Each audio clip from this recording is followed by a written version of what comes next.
Hello everyone and welcome to the Behind Enemy Lines YouTube video. Today I'm going to paint a Marine. It's a little bit different. I'm going to paint infantry on camera. I've never done this before, so if it goes out of screen, I apologize. I'll try not to drop it and break it like I did the Corsair. Yeah, so let's begin. As part of our ongoing Pacific theme, you could say, with Battlefront. Thanks to them for providing the miniatures. We're gonna paint some Marines. So the first thing I want to do right now, it's black, undercoated. So I need to give it a quick coat of green. So I'm going to use Vallejo olive grey. So we'll just give that a quick shake because it is Vallejo, and we're gonna just sploosh this one on. And by splish I mean paint gently. And try not to get in places I don't want to get it on. So for this I'm going to use an old brush. Everything's placed odd here. So this is olive grey. It's a dark but still light green. It's not too dark, so we just want to get in on the places. It's a huge brush I am using, I know. I promise I'll be more careful in the future.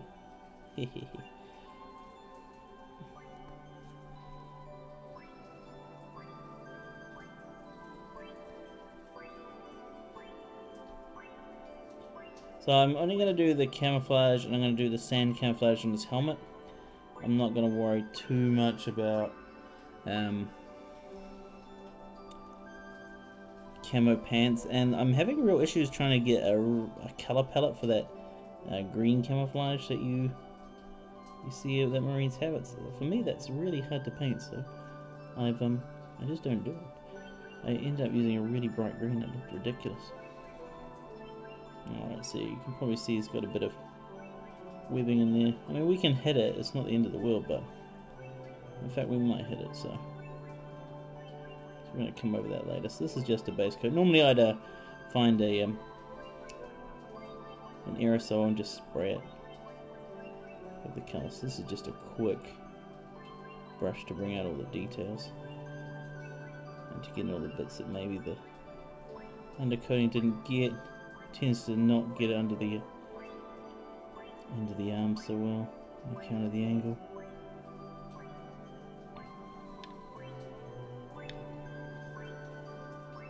Sorry if I keep turning around, I just have to keep looking at the camera to make sure I'm in focus. Alright. So that's the first colour done. That's the base colour. That's just to help the paint grab and make sure it's not too dark. Because the last thing I want is black coming through. Because if you've ever done that before where you're trying to paint like a light colour, excuse me, a light colour over a black, it doesn't show through. The trick is to build it up in stages. So I'm just going to turn on another light here. Hopefully this doesn't drown it out. The reason behind this is, yeah, like I said, black is a big, heavy colour. So it's going to really be powerful enough to be shown through, and you'll need multiple coats of the same colour. So what you can do is you can build up in stages like I'm trying to do here. So we start off with the green. So these are fantastic little sculpts by Evans, so they're really, really cool looking. I like them a lot. Next up is, because I don't want to go straight into the next colour, I'm going to go with Beige Brown. It's a pretty common colour. It's used for rifle butts, and I use it for the started faces. So for this one I'm going to break open a new brush. And this is a 3330, I think. Oh, it's a 3-bar-0. German's got a weird way of writing it. But that is one of the Germans. But with Vallejo, you need to shake them like crazy because the Vallejo paints. It's just one of the things. But I find Vallejo paints are some of the best paints for painting. Well, painting wargaming miniatures. They're really good because they've got a massive range. Alright, so just grab a bit of paint on my brush. Now I have to go in really close for this, so if I bump the camera, I apologize wholeheartedly, but I really need to get in here. So I'm using my secondary light.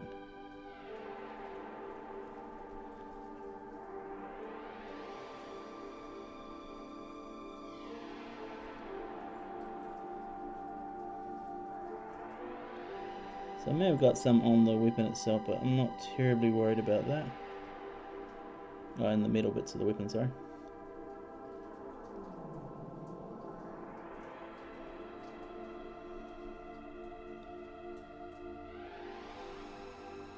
There's a chart online that converts all the Vallejo paints to Games Workshop paints, but I think that might be outdated now. What with Games Workshop's new paint lines. So you'd have to find the conversion for the conversion and go that way. Alright, so the reason the skin or hands, in this case, and the face in a second, will get the treatment with the beige brown is once again because of the black being too powerful. You don't want that to dominate and show through. It's also going to end up on his helmet cover. So I'm just going to move some stuff, so sorry there's a bit of noise and a bit of rage, because the thing you want to be with painting is you want to be in a position where you're not going to end up hurting yourself, because some painting sessions can last hours at a time. I know I've sat here for a good 7-8 hours doing nothing but painting. And you're pretty dangerous too, because sometimes you forget to eat and pee. But I don't like that too much, and I tend to eat. And saying, however, there have been times, you know, if you're in a good painting mood and everything's coming up Millhouse, as it were, you can just go on for hours. Alright, so here's the face and the base for the helmet. Don't worry, it looks a bit fugly right now, but I assure you I will change that. So in the shoes, the boots, I'm also going to give a beige brown because they're going to turn out to be a brown. Marine boots, as I've seen from my research anyway, mostly brown. Jungle boots. And they've got these gator looking things on them there. I also use a technique where both my hands touch, because I tend to get kind of shaky hands on account of just rubbish nerves, and when one hand shakes, the other hand shakes, so it kind of stabilizes itself. It's a weird way of doing things, but it's the way I've always done it, so my brush always tends to get where I need it to get, no matter how much I shake.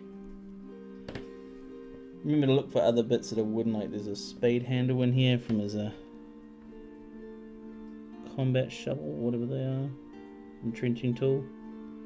Don't think there's such a thing as a combat shovel.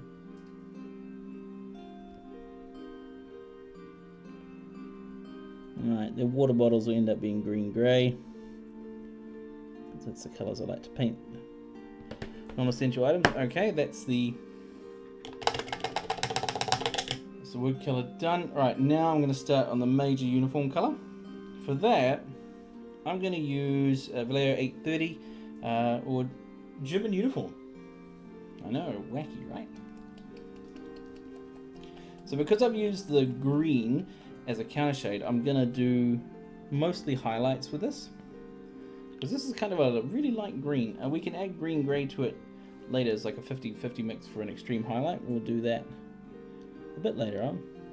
So let's start up here where it appears that the olive grey has dried. So I'm just picking out the bits on top of that green, the real standout areas. Trying not to get the water bottles.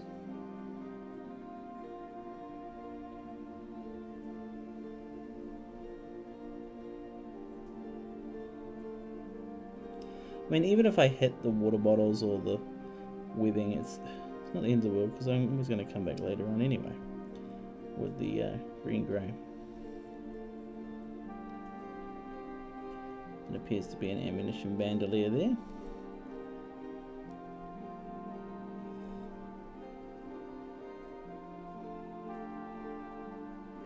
So I'm sort of doing a weird wet brush kind of thing going on here. Brush isn't overloaded with paint, but it's still not a dry brush. It's just going over parts and getting it to show through. So it's a bit hard because that light that is not very technical is actually a yellow light. I normally paint under a white light, which is or a day bulb, but I don't have one because my one blue. It's always a pain in the bum. Sorry I'm doing some of this off screen. I apologise. We all know what disasters happen when I take things off screen. Alright, so there's the German grey applied. Now we're going to work on his helmet cover. Its secondary colour, which will be the lighter, can't really see it, it's German Camo Beige. I might just twist this light up a bit because it is not really helping me too much. It's just becoming more annoying than anything for everyone involved.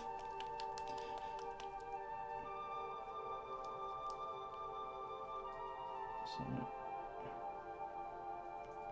get some of that. The German Camo Beige is the basis of my sand. So a lot of the pictures I've seen are really, really light sand color, and I was like trying to find that particular shade of sand, and then I came across German Camo Beige and I thought, oh, this actually goes on really nice. So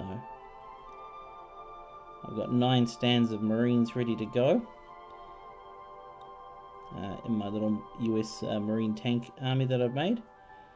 Once that's all done, I'll do a showcase on that one so you can see the tanks in all their glory. I'm leaving the strap because that's like a leather look to it. It'll probably disappear once I start adding the camouflage in, but that's okay. So I'm just going to get underneath the helmet now, I've noticed.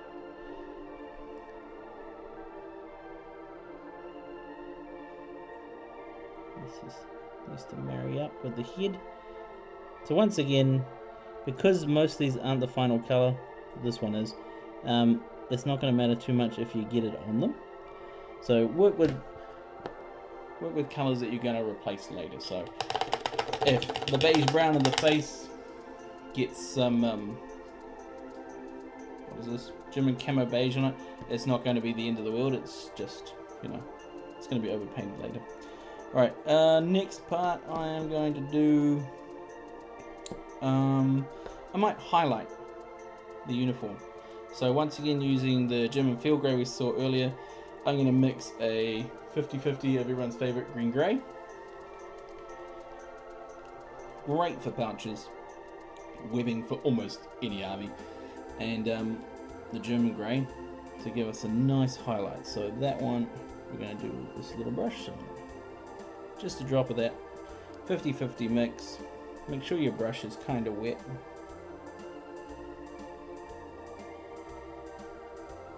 Doesn't have to be soaking wet, and it doesn't. You want it to be a subtle transition. You don't want to go from one extreme to the other because then it looks a bit ridiculous.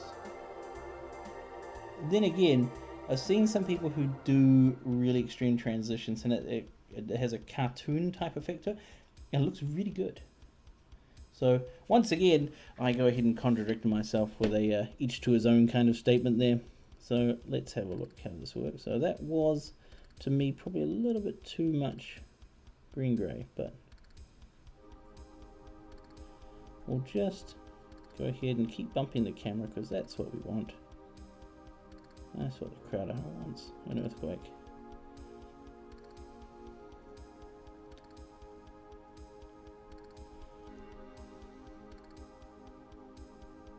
So the light is actually helping to show where the bumps are. Not the bumps, what do you call them? The raised edges. Haha.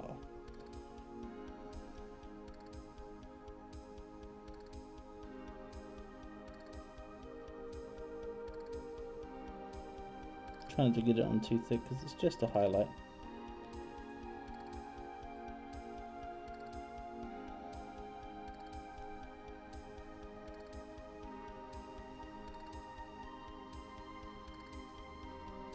And try and get his collar. Managed that. Pretty surprised.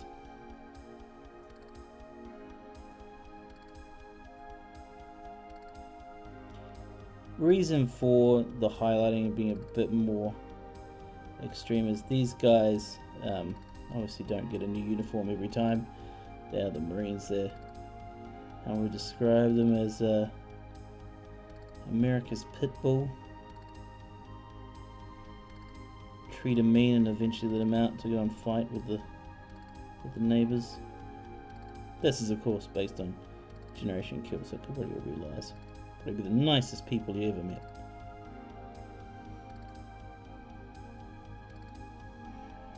Alright, so that part will do for now for highlighting of that part of the uniform. Alright, we'll go over here. I always say that part will do, but I've got tons more to do. Alright, so it's been highlighted now, that's pretty cool. I'm now going to just do the webbing. Now this bit may take a bit longer than you'd be typically used to. I haven't sped up and won't speed up any of these videos because I'm simply just straight recording them. So you'll have to get used to me in my monologue as I paint. I do apologise if you don't like the sound of my voice or you think I'm a bit weird, but you know, you're watching me paint a miniature Marine, so don't throw stones in glass houses.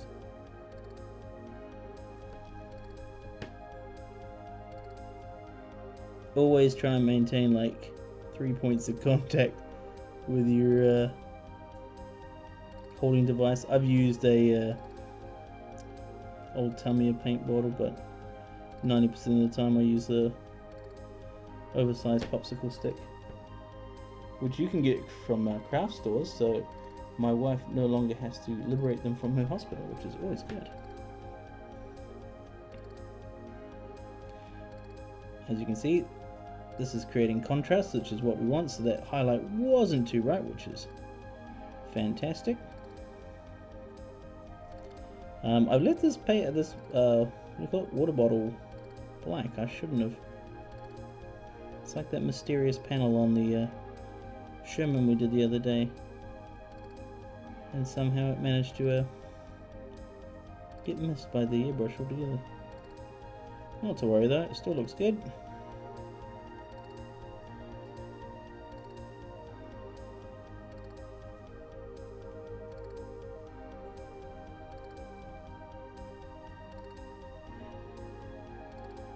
So this is my weird technique where I just touch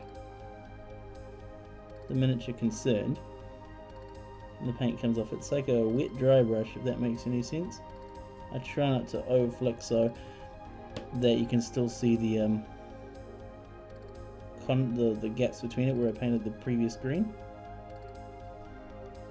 So I don't like filling in those in between, so I like to leave a bit of space. So this comes over his shoulder. Just gotta make sure I'm still showing you guys this. If this is all out of focus, I will be sad. So sad. It doesn't appear to be though.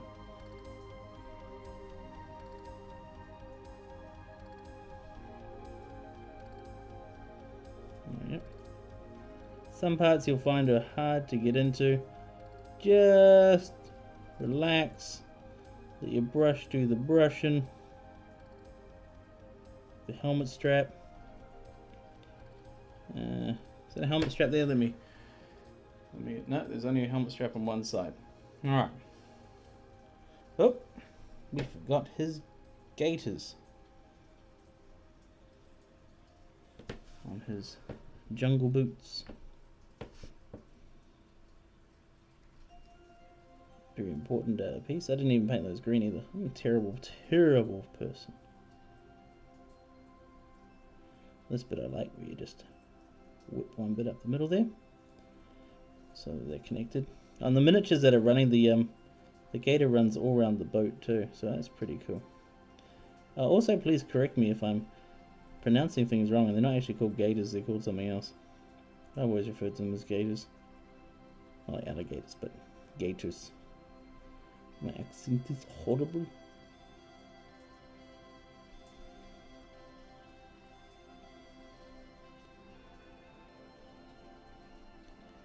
And switch them over.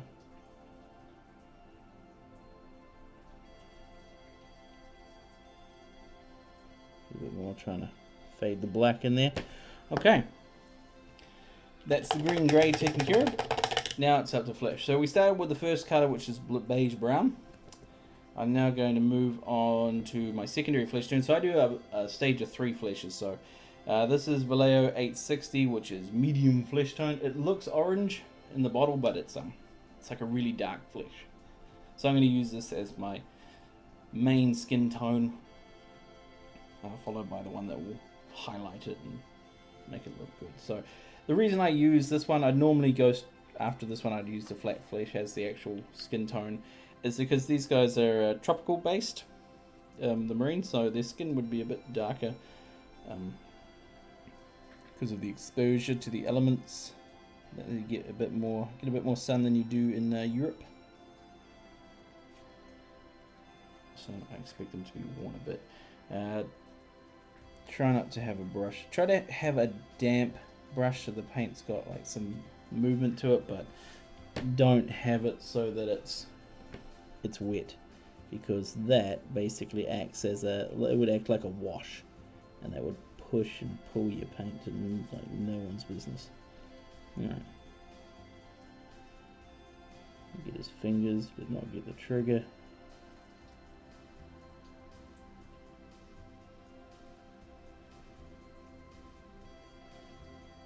Now sometimes extreme highlighting is good, because if you add a dark ink wash, so I'm just remembering things now, that actually can bring it down and tone it down a bit. Actually looks good. So the people who do those what do you call it?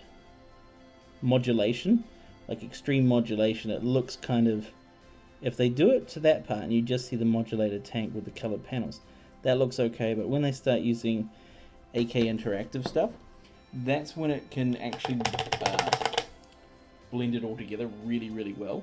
So you'll see that the real professionals, they do their modulation, but then they add their weathering, and that's what'll truly blend a model together. So extreme highlighting is not all bad.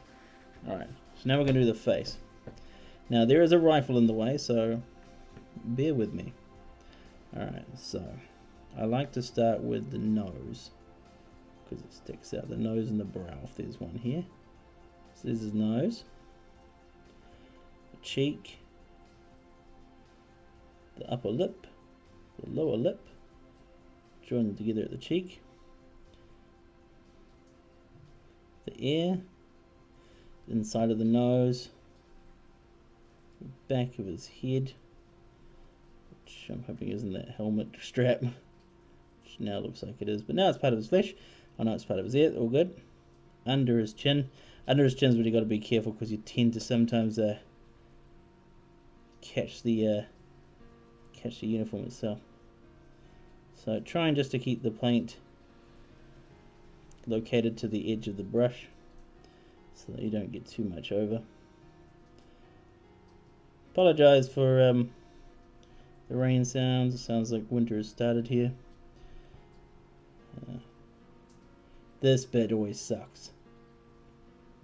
Yeah.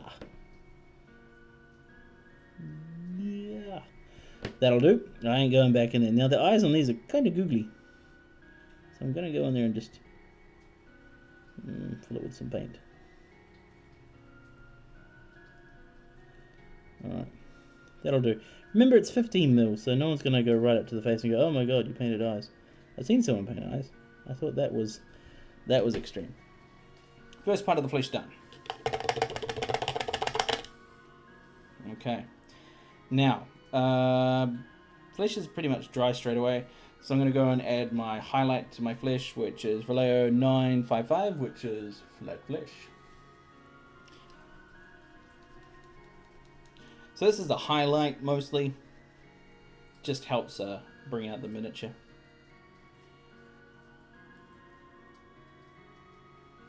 Bring out his facial features, I should say. The miniature's already been brought out.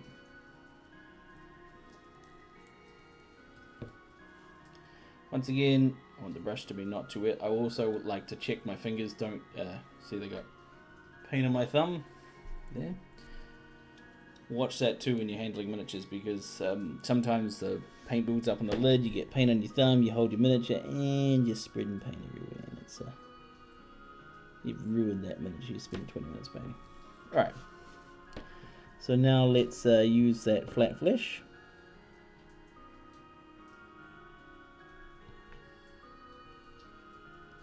So we want it to do edges.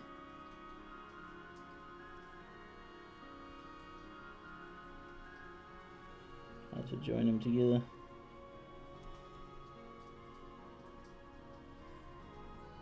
And over there, the brush is starting to not like the paint.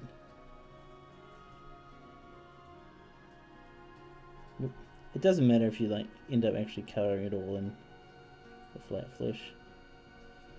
You could say he's a replacement.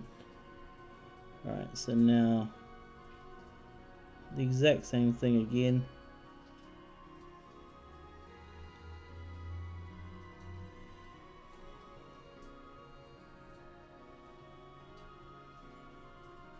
Around the nose, top of the ears, back of his head, underneath his chin.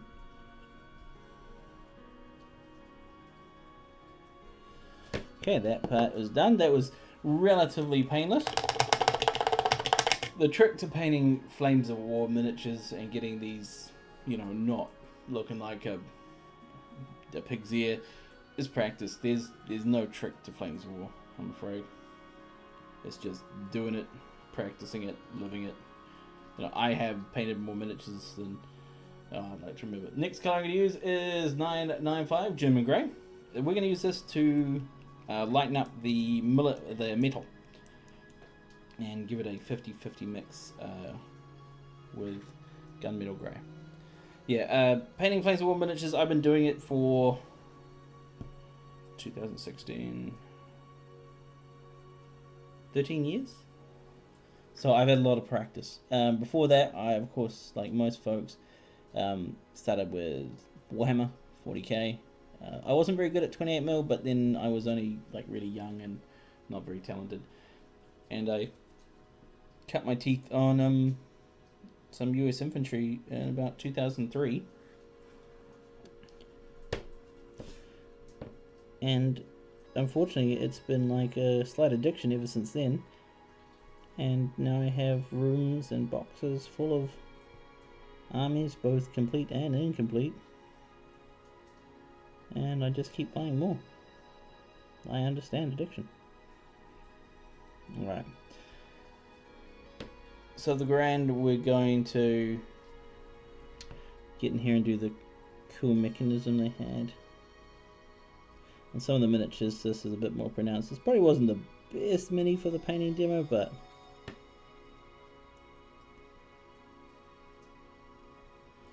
alright, another thing I like to do is, I missed a bit.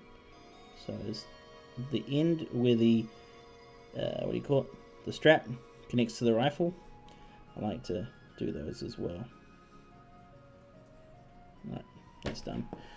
So we'll come back in and we'll get that part with the green grey that we missed there. Also, I apologise for my paint water making a lot of noise when I smash my brush around, but it's always important to have a clean brush and take care of your brushes. I was at a stage where I didn't care, ended up with a lot of ruined brushes, and I was just spending quite a lot of money just constantly replacing brushes. But now I've got brush soap, very important to have if you're going to start miniature painting. It's one of those things. It's not an essential if you're just buying new brushes all the time, but I consider it an essential, because always look after your tools, and they'll look after you. And don't spend too much on your tools, because replacing those, because then you won't have money for miniatures, and you will be sad, so sad, you'll cry. Don't cry. Alright. Now all those main parts are finished, I'm going to start work on the camouflage for the helmet. I use 2 colours. I'm going to start with the darkest first. I used 826 German Camo Medium Brown. Now this is a weird camouflage pattern. Not weird, it's just different.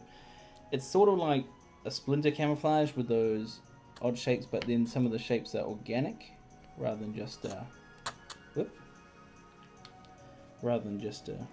straight geometrical type shapes.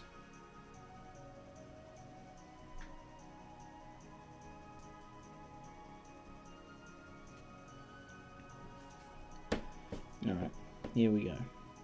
So I want to blotch here.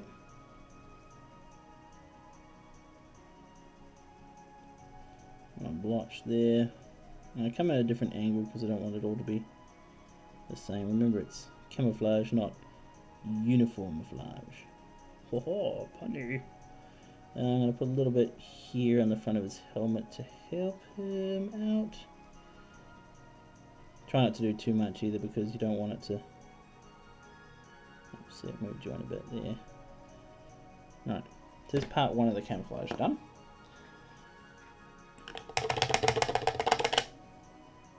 Clean the brushes.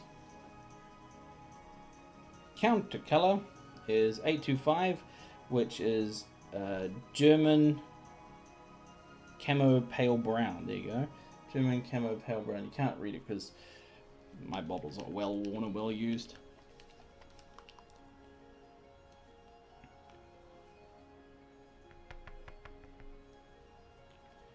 Alright, so we want to fill some of the gaps left by it, but we also want to leave the color of the original camo beige in there.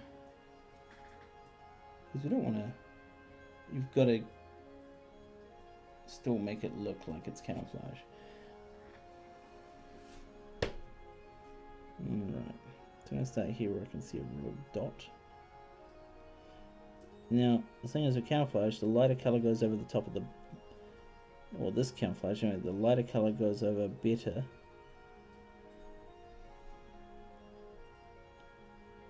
on the darker stuff.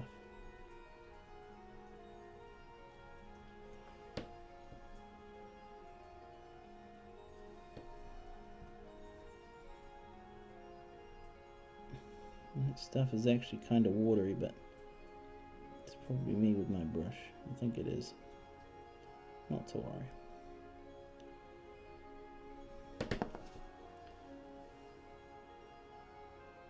Brush isn't really that wet. What's wrong with the paint, maybe?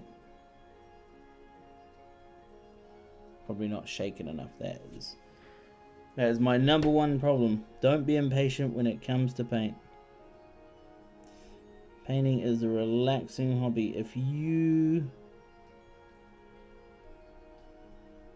don't find it enjoyable or it becomes too stressful, I'd suggest not doing it anymore. I'm moving on to something else, because painting is not supposed to make you angry. Just relax, paint, put some music on. I can't because of copyright infringement and all that jazz. Take it easy, just paint. Alright, so the next color I'm going to use is 863, which is Gunmetal Grey. Good for rifles and stuff. I'm going to mix it with the German Grey to make a dark metal color.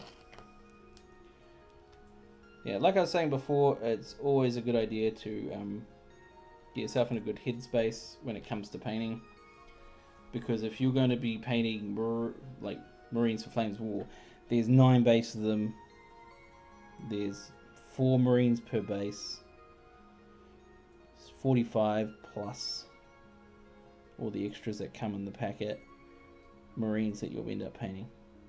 And if you're not in the mood, just don't do it. Another thing I've found is when you hit a wall, like I did hit a wall painting Marines, because there's only so much of the same thing you can do over and over and over again. I switched it up, and I went away and I painted some figures for This Is Not a Test. So I got this guy.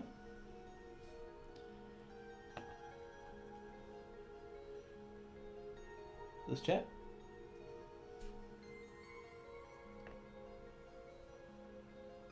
I was also bored and I painted some epic too. So yeah, if you hit a wall, a change is good as another, as they say. And you can step up, paint something else from your collection.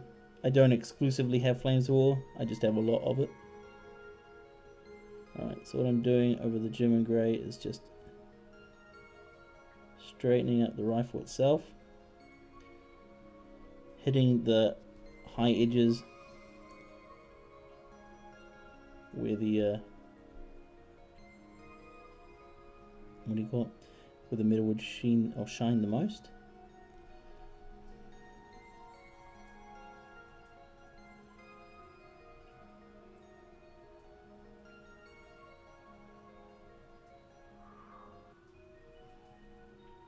Okay.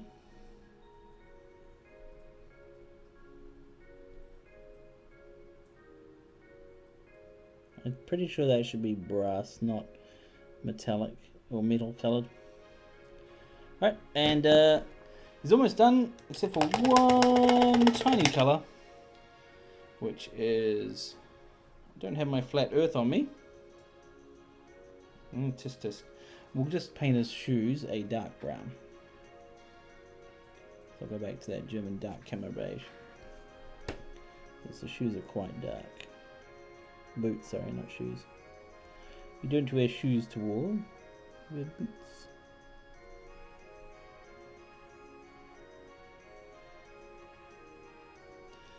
And that's it. He's done. I'm going to give him an ink wash. Darken it up. Nothing special. Done. Just do that, 90 more times. Have yourself a Marine Army. I'll list the colours used in case you missed them. Thanks for watching. Remember to like and subscribe. And once again, thanks to Battlefront for providing the miniatures to help us paint Flames of War Pacific. Like and subscribe.